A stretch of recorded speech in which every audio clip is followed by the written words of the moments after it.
Today's theme, stained glass unbound, seems very apt description of my work, and it's a projection of coloured light and the reflective and transparent qualities of glass, seeking to create extraordinary and effective environments filled with colour, image and light.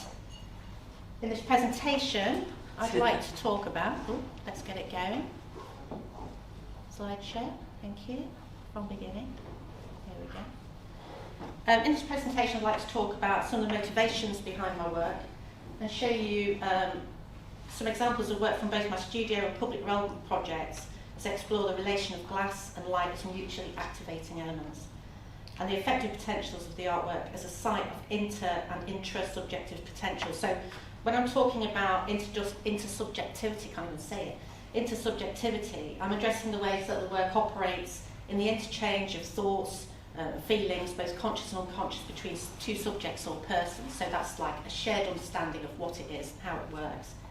And when I'm talking about intrasubjectivity, I'm talking about the ways in which the work can be experienced internally and personally. So the effects on that person that are intimate, personal, and appreciated by them alone. What I thought would be useful is to kind of map the territory really from where I've come from initially. I didn't just start making projected, reflective artworks. I actually started in traditional stained glass many years ago. I made a number of commissioned works when I was based in the Midlands.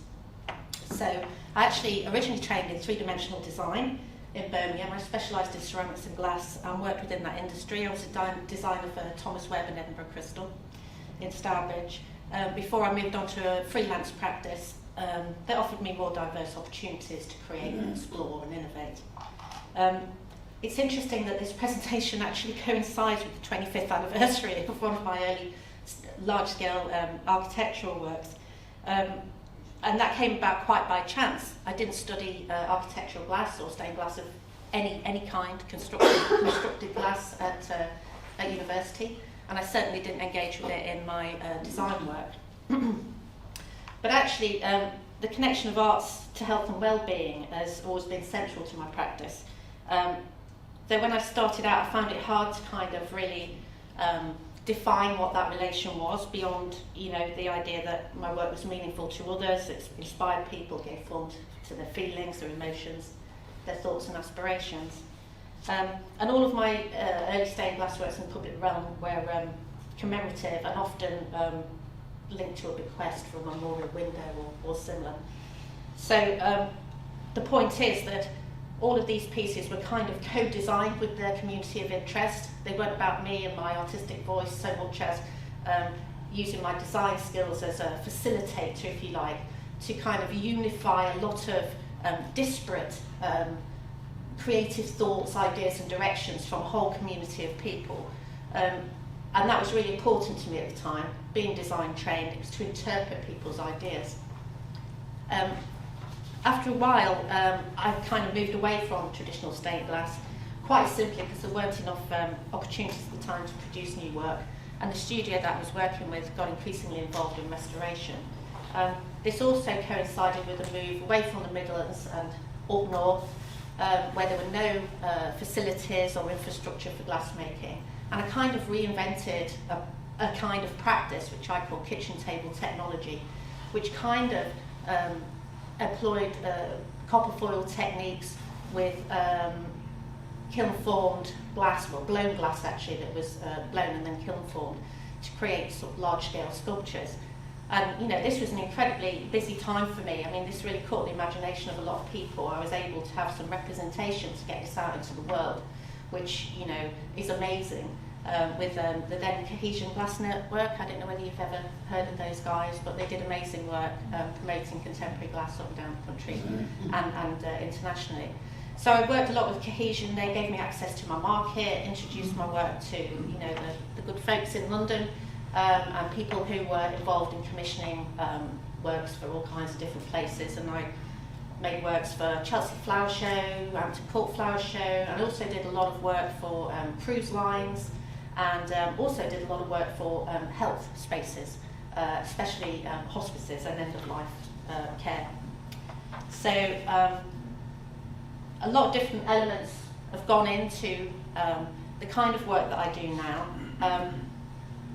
All of this work that I've done before has given me a real understanding of what glass is, what it does, particularly in arts and health environments, where actually some people are so poorly that they really can't engage beyond simply looking at something and engaging with its gradual change and that promise of change. And a lot of my work's been, you know, really central to schemes, more sensory schemes like sensory gardens with herbs and other stimulus that are really centred on people spending quality time with their families and their friends in an inspirational environment. I also did a lot of workshops then, and that was around, you know, sharing the love really and bringing some joy to people to make a really simple thing that was absolutely joyful and amazing to them. So at some point I decided to move on. I could have stayed in that comfortable place, but I really wanted to get to the bottom of what my motivations for working in glass were. And it was all about the emotional resonance, the light, the way that this material could hold and transmit and reflect light, its very specific qualities. And when I started out, I really started to create experiences informed by traditional stained glass, but not limited by the labours of its construction. We've already talked about how long it takes to make a piece of work, and obviously the budgets involved in, you know, supporting that to happen. So instead, I was focusing on the ephemeral nature of light and its potentials to open up dialogues between the artwork and the viewer, using fleeting images and transparency and reflection, colour and time, there's me in the background there, as change agents. So, in common with traditional contemporary architectural glassworks, my installations place colour and light in dialogue with architectural space. In many, I also seek to introduce visual dialogues in common with storytelling inherent to traditional ecclesiastical stained glass. And ideas of person, place, memory and imagination are intrinsic to these works, highlighting how encounters with abstracted forms, particularly of everyday experience, are expressed through light and able to create moments of surprise and intimacy for viewers, in turn producing moments of pause and linking memories and experience to the present in new and personal ways. So in this sense, the artworks that I'm involved in making at the moment are not so much about what they are, light, image, material, but about what they do, with the particularity of glass as a kind of critical element. So these artworks are conceived to affect the viewer, subtly changing their psychological and emotional states. The works examine how the interplay of moving image and reflective surfaces disrupt associations between the material and the immaterial, the inner and outer worlds of the viewer, to produce new configurations and experiences. So what I'm playing with is that light path, really, that experience of a coloured light path, that emotional resonance that is kind of what we call pre-reflective. You're not even conscious of it. So one of the things that really prompted the work that I'm doing at the moment is the power of stained glass, I suppose, or traditional stained glass, to kind of transform our experience of architectural space, and the experience of being the lead artist for a series of commissions in mental health context informed the collection of photographic images comprising the Light archive that's on screen at the moment. This archive has been really influential in my thinking and my approaches. Over the course of the project, I made approximately 5,000 images of light patterns in my home, in my own house. Took around 4 years. And I think of it as a kind of diary of remembering and forgetting, about recording instances and kind of holding on to the joy of that surprising moment, if you like. So, as I say, the Light Archive was a really important piece of research for me. It started out as a small project, turned into a huge one. And the images from the Light Archive are now actually a series of small publications that chart the research. So this gave me, it's a bit of playtime really. It's kind of open-ended, really exploratory, really experimental. I didn't know it was going to be 5,000 images and it was going to profoundly affect my work when I started it. I started it because I found it a joyful experience. but it did help me to better understand my motivations for working with glass and light beyond material forms, and it created a foundation for my future work that embraces the effects of the experience of colour and light and anchors my works in the experiential realm.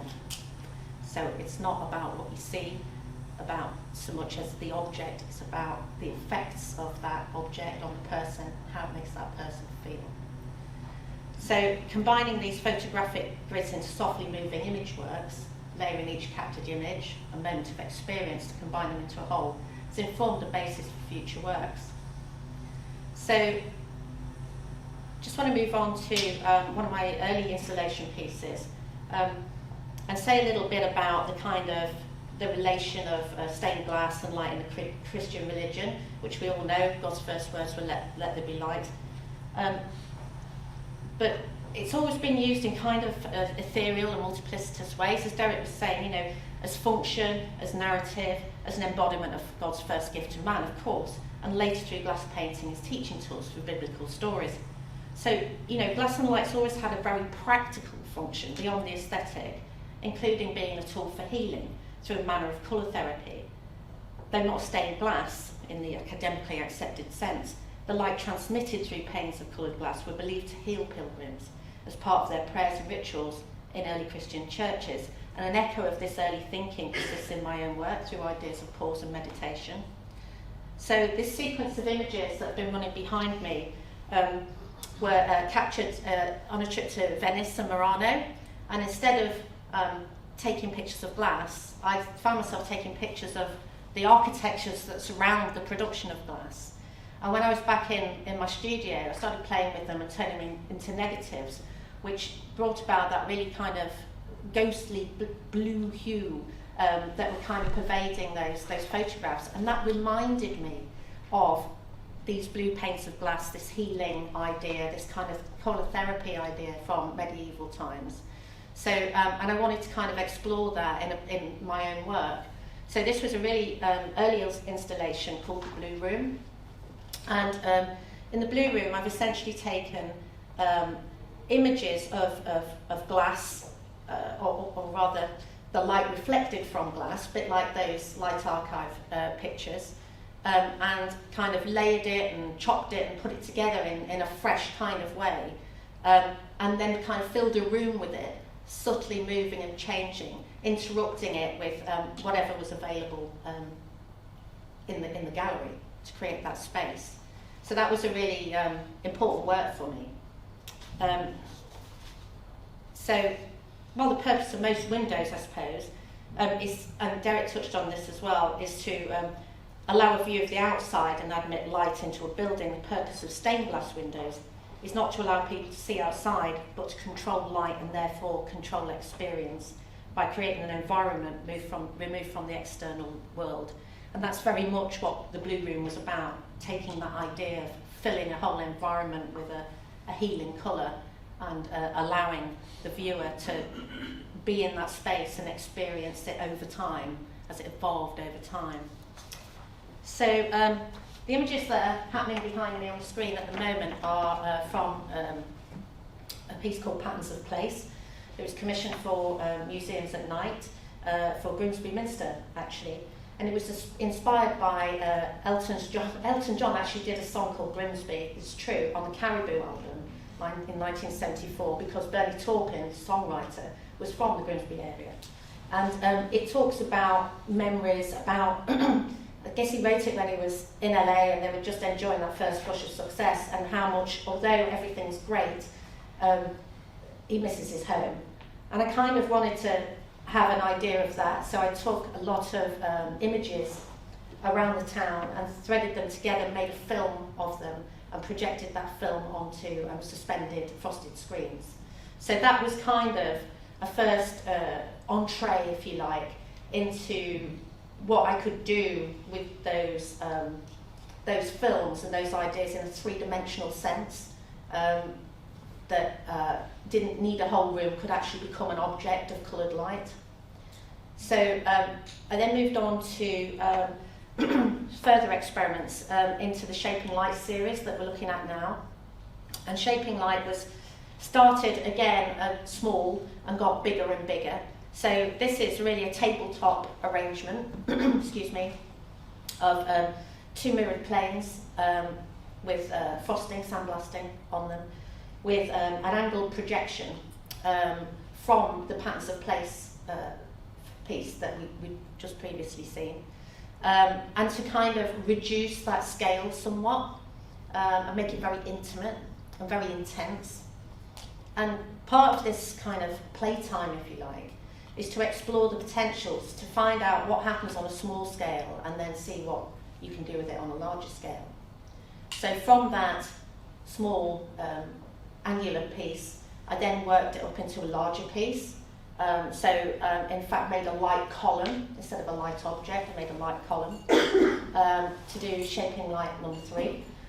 Excuse me. And Shaping Light number 3 was actually selected for British Glass Biennale and the Lumen Global Prize for Digital Arts. So that, to me, was a kind of a singular achievement in kind of linking traditional sensibilities of stained glass, digital stained glass making with new technologies. The thing about this piece is that wherever you show it, and I've shown it in lots of different places, people think they know the place until they see like a landmark building or something, and they go, oh, hey, that's not from around here, I thought that was down the road. And I think that just kind of, explores how samey, our towns and cities are at street level, same red brick houses, same shop fronts, same road signs, same. So only when you see a landmark building that you actually recognise it as place and you can identify with a particular place. So the images I'm showing now are from Shaping Light number 4. And again, I wanted to extend the potentials of that, go from that smaller version to a larger version to a much larger version. And I'm going to play a short film of this in a moment so you can kind of get how this works. Excuse me. But all of this is kind of informed by a kind of a psychogeography. It's about exploring places, about trying to discover them in new ways. It's about trying to find a visual dialogue that resonates, that can kind of, transform the experience of the everyday, kind of engage with our subconscious imaginations, if you like, and give us an opportunity to step outside of the ordinary and experience it in an extraordinary way. I'm going to just play this. This is Shaping Light number 4 in action. So all those still pieces that I've been showing you, this is actually how they operate. They're moving image works with mirrored columns, mirrored and frosted columns. They're angled, they're sliced, they're multi-layered, and they kind of play out as a kind of an evolving narrative, kind of never-ending narrative. When I did this piece, I used 2 projections. You can see there's some domestic space on there. You see those houses, you see this road, you'll probably see a bus in a minute. So it's kind of taking that everyday experience and kind of, exploding it in the imagination as something different, something full of energy and positivity and potential. And what I found with this is that the multiple projections, if you set them out of time, so you're showing the same image sequence or film, but you're showing it out of sync, a bit like, when the TV goes out of sync and the lips don't match the image. It means that they never repeat. The imagery never repeats. They're always out of time, because if you make the pause different between the repeat of it, you never get the same image twice. So I love that idea that something is perpetually changing and evolving and being part of an unfolding experience. I love the idea that you can spend time with these works. You can walk past them and go, oh, that's interesting. But actually you can also spend time with them and let them unfold and find a different space. I'm really interested in that idea of finding meditative space, a quiet space where you can just kind of lose yourself in the artwork. And I think, art really has the power to do that, all kinds of art at all different levels. But finding out about that relationship of art and effect and experience and the impacts on the psychology, if you like, of the person. That was something that enabled me to understand what I was trying to kind of pick at and dig for when I decided to do this kind of work. And it's about the experience of light, it's about the experience of being, the magic of being in that kind of light space. So it's not just about the image, if you like, which I guess you could say like this is a representation of a window in the extent that it's an object, but actually it's the experience of the light spill and the light that comes from the object. And if you look kind of to the sides, you can see in the centre that's the mirror column, and to the sides that is light spill. So there's things happening on the walls around it, actually within the environment. And I'm kind of trying to link that through to that, you know, those sublime experiences, you know, that I certainly had when I was much younger, and maybe places weren't so as tidy and dusted within an inch of their lives as they are now. But back in the old days, churches used to be full of dust motes, and when the sun came in the stained glass windows, it held them, you know, held the light in the beams of the motes. And I guess that's kind of what I was digging for, that magic really that, you know, doesn't come about every day. So I'm just going to escape from that film. Sit, pull the lines down. Thank you. Oops. Can I ask a question about that? Yeah. I really like these sculptures. I think they're fantastic. If we were to switch the projected lights off, what are we looking at? Is there a column of mirror? Yeah. And then there's a screen coming out at one side? Yeah, so this piece was actually situated in a corner. Yeah. You need a flat plane for the light to spill onto. Yeah. Basically, you can't do it flat. You can do it flat, but you won't get the light spill. It'll still look great, it'll still look interesting, but you won't get the spill of light because it's all about the angle of incidence, the angle of the projection, and the angle of the object, so that refracted light travels where you want it to do. So it's quite important, you know, these are quite complicated in their placement because you've got to get all the things just right. And you're setting up, a set really. You're creating the conditions of possibility for this event, if you like, this light event to happen. But you've got to get it spot on, like anything, you know, it's all in the detail. To get it to be amazing and transformational. And if a person was in that photo, how high up the column was it? Where would they be? So the column height on these is just over 2 metres, so they're about as high as that. Yeah, they are about high, so that's about 2 metres 20. I would like to do a huge one in the corner of a big atrium somewhere and be absolutely amazing, but you know, we live in hope. But you know, the point is that it's all of these things, starting with that smaller one. Oh, that's interesting, proof of concept. Oh, let's make a bigger one. Oh, that's interesting. I want to see what that does. Let's make a bigger one. You know, and it's kind of that stages of evolution and being interested, I suppose, that's kind of driving this work. Just what can I do next? What can happen next? How can I? When the people are walking around in there, are they getting in the way of the projection and actually then their shadows also on the projection as well? They can do, and I think that's really great. I'm going to say a bit more about that a bit later. I love the idea that people can get involved in the work. I love that they can see themselves in the mirrors, because it's mirror glass. I love the way they can see themselves in the mirrors. I love the way that they can create their own shadow in the work. I love the way that they can be kind of, you know, held in the light beam like this, you know, or turn around and actually see themselves reflected in this environment.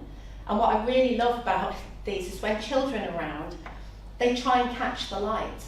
You know, they're so sort of innocent about this. They just go, wow, and literally it's like trying to chase butterflies. So I think that, you know, there's lots of ways for this to work. I've done lots of family events, family festivals with this kind of work. So I'll just get back to the presentation. Where are we? Let's play. Oh, current slide, thank you. I also did some work. Is it working? I hope so. There we go. I also did a lot of work around the home. So that was a kind of psychogeographic journey around the outside world. Kind of always coming back to that light archive idea and looking at the home as a kind of site of emotional resonance. And you know, thinking about how the light that was coming through those handmade window panes in my home was kind of animating architecture and therefore animating experience. So concept of home has really been a constant in my work, home and place. And when I created mnemonic, I was thinking about kind of memory associations and shapes and forms and, you know, whatever. So I'm just going to escape that again because we've got two films in a row here. Just to have a look at this piece, mnemonic. It's always nice to see these things in action. Let's just get in there. Great. Let's just go full screen. Thank you. There we go. Excuse me. So this was something that I wanted to play with. It uses images of domestic space, so it's quite small at the moment, but in person, these are big, you know, these are person-sized and beyond. So you can see much more clearly that there's kind of shapes of windows and blinds and standard lamps and, you know, all the accoutrements of a home and its furniture and its kind of accoutrements. And the things that make it home and make it very personal. And with this piece, what I liked about it was that it was very formal, and I was actually using the glass elements as a really interruptive element. And in some respects, you think, oh, it's not really doing anything, it's not really being glass. But what it's doing is adding some architecture. It in itself is a kind of piece of furniture, and it adds that through those shadows, a kind of formality. Of course, the clear glass is also reflective, so elsewhere, on the other side of the room, there are these kind of light patterns that are flitting across what would otherwise be a dark wall, kind of, you know, behind the viewer. So I really enjoyed doing this because it was quite formal, and it really wasn't about glass so much as it was about the effects that you can create with kind of formal qualities of a piece of glass. So this was something that, well, I've shown it all over the place in different circumstances. Every time I show some work, it's like site responsive. It responds to that architecture. It's set up to fill that architecture. So when I started at the head of this presentation, I started showing all those installations. They were all of different versions of this piece in different locations, different spaces, using different architectures. Sometimes I've used, you know, 2 projectors, sometimes I've used 3. Sometimes I've added in other things that are particular to that environment that I found, or, you know, to appropriate it, to make it kind of really personal to that environment. So I think that, you know, how can I say, I think that this has quite an important relationship to stained glass. Not in the sense of its colour, but in the sense that it's the same thing, it's a static thing, but it changes in your experience of it depending on time of day, time of year, artificial light, natural light, So it's kind of a static object with the potential to evolve and be different over time, or over every time you experience it. I think that's, you know, that for me, that's a really kind of fundamental link to my experience of traditional stained glass, which of course I grew up with in churches. And that's kind of something that sticks with me in all of this work. So I'm just going to close that down, move on to your history of the future. Slideshow. There we go. From current slide. There we go. So, like a lot of things, I think as a maker, we do generate a lot of stuff. We use a lot of materials, we use a lot of resources. One of the things that I like to do is to reappropriate things. So in this piece, Your History of the Future, I reappropriated those light columns for a different commissioned piece. And this was commissioned by Warrington Contemporary Art Festival. Again, a psychogeographic journey, and it was conceived to kind of give a collective appreciation of Cheshire, which basically is 48 boroughs, so it's a lot to take in. But there's a lot of commonalities there. When we were talking about the idea of red brick or shop fronts and so on, they're very common to everywhere, but there's also incidences that are common just to that area, like the colour of the buses, for example, or very particular details on a church or in some tiles, or things that people can relate to, or in the tunnels for the railway. So that was something that I enjoyed doing, and kind of led me on to another idea, which was a piece called Mirror Stage. And I'll just talk about Mirror Stage with a caveat that this is actually not made from glass. It was commissioned by Light Up the North Festival Network to show at 4 different light festivals. That was, I think, Light Night Leeds, Salford Keys, Blackpool, and Light Lancaster. I think it's been shown at a number of places since then. The reason it's not made out of glass is because literally you have to take it to a site, build it, put it all together, let people hang off it and kick it and do whatever they do in these kind of outdoor family festivals, and take it down after 2 or 3 days. It's just a practical consideration, but you can see that the sensibilities that went into making this are very much rooted in that other work. What it doesn't have when it's outdoors, of course, is any planes, wall planes or architecture surrounding it. So it has to kind of hold up against street architecture, really, which is street lamps and whatever, safety lighting, security lighting, and whatever else is there.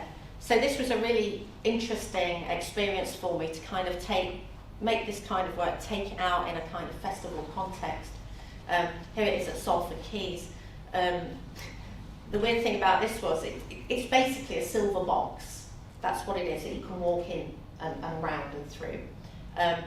But we couldn't leave the projector outside, so we had to have the projector in the front of the Lowry. And the Lowry, as if you've ever been there, is like a 60-foot glass facade, all fully lit with, you know, massive lighting impact. So actually from the inside of that building, if you sat inside the Lowry and looked at this, all you'd see was a silver box, a stripy silver box. But if you went outside and walked down the side of it, something cool happened. Images start happening. So it's kind of invisible, and people were like looking at it thinking, where is this light coming from? Where's the plug? Where's the, you know, so it was like a little magic box, which is something that I hadn't anticipated. Of course, when I showed it in an interior space, had the opportunity to play with it in a different way. And this is it in an interior space at Light at Lancaster. And you can see all the light patterns that are happening on the walls as well. And this makes it a completely different animal. Much more immersive, much more engaging, I think. And, you know, you're really immersing in all that colour and light stuff. I mean, it was only there for 2 evenings. We had over 3,000 visitors in 2 evenings to this piece. And, you know, everybody's taking a selfie because it's just such a selfie-friendly thing. It's just so joyful. I don't think anybody was really interested that it was about home. I think they just loved the colour and the light and the experience of being in a place like that. So I'm just going to talk about some studio works to kind of conclude with. So when I was putting this presentation together, I realised that there simply wasn't going to be enough time to talk about all the stuff that I've done, all the pieces that I've been engaged with. But I did want to talk about this piece. I was awarded a residency in central Mexico shortly before lockdown to just go and explore and, you know, come up with something fresh and contemporary, a kind of new take on what Mexico is, what it's about. It was a really open brief, actually. And although there's like amazing architectures right across Mexico, really historic architectures, a couple of World Heritage sites there, what really hits you is colour and the very kind of functional architecture. It's very blocky. Most of the new architectures there are literally thrown up out breeze blocks and render. And because they're very blocky and functional, the occupants paint them all these crazy colours. It's a very joyful thing to behold, and it pervades all over Mexico, particularly in central Mexico. There's a World Heritage Site called Guanajuato, and it's kind of the cultural capital of Mexico, if you like, outside of Mexico City. And the whole area is just full of these amazing coloured blocks, like building blocks everywhere. So one of the things that I wanted to do with this piece, kind of take those kind of quite formal blocky shapes and play a little bit. And you can see that it's given me the opportunity to kind of play with that light throw and kind of look at that light throw as a thing in itself. So we're looking at this piece here, and that is literally the light throw from that mirror object onto the walls, and that's kind of really exciting and interesting. So I've been playing with the throw, if you like, the throw of light, how far it can go, how intense it can be, what kind of distance it can cover. And then the final piece I'm going to talk about is this piece. I made an installation called Infinite Skies for a family festival. And some of the footage was really appropriate to this kind of idea of healing and ecological concerns and just kind of having some meditation space. And this kind of harks back to that very first kind of small shaping light piece that showed that small thing that sat on the table. Well, this is a large thing. This is kind of the large version of it, and it's kind of this room large. And it's a way to kind of harness that light stretch, if you like, that light throw, that idea of the light that you get from stained glass with the motes in the dust motes in the air and all that joy. So got that harnessed in there, but I've also got this kind of reflected light as well.